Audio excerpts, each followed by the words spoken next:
सरकार धुंद आहे भ्रष्टाचारामध्ये, सरकार धुंद आहे कंत्राट वाटण्यामध्ये, सरकार धुंद आहे कमिशन गोळा करण्यामध्ये। या पलीकडं या सरकारचं काहीही चाललेलं नाही। छत्रपती शिवाजी महाराजांचा पुतळा जो समुद्र किनाऱ्यावर उभा केला होता तोही राहिला नाही। सरकार म्हणतं वाऱ्यानं पडला। वाऱ्यानं पडलेल्या पुतळ्याचं उदाहरण महाराष्ट्राच्या इतिहासामध्ये हे पहिल्यांदाच। काका म्हणतात महाराष्ट्रात नाही, भारतात नाही, जगात वाऱ्यानं पुतळा पडला असं उदाहरण आपल्याला शोधूनही सापडणार नाही। हे सरकार आपली चूक, आपलं पाप झाकण्यासाठी महाराष्ट्राचं आराध्य दैवत छत्रपती शिवाजी महाराज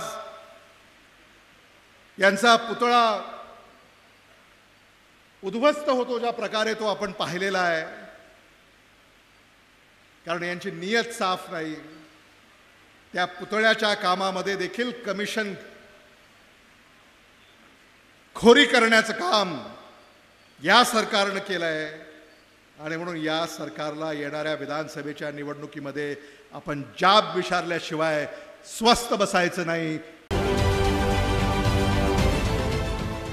देश विदेशातील प्रत्येक घडामोडींचे लाईव्ह अपडेट मिळवण्यासाठी आता साम टीव्हीच्या सर्व सोशल मीडिया प्लॅटफॉर्मला लाईक, फॉलो आणि सबस्क्राईब करा।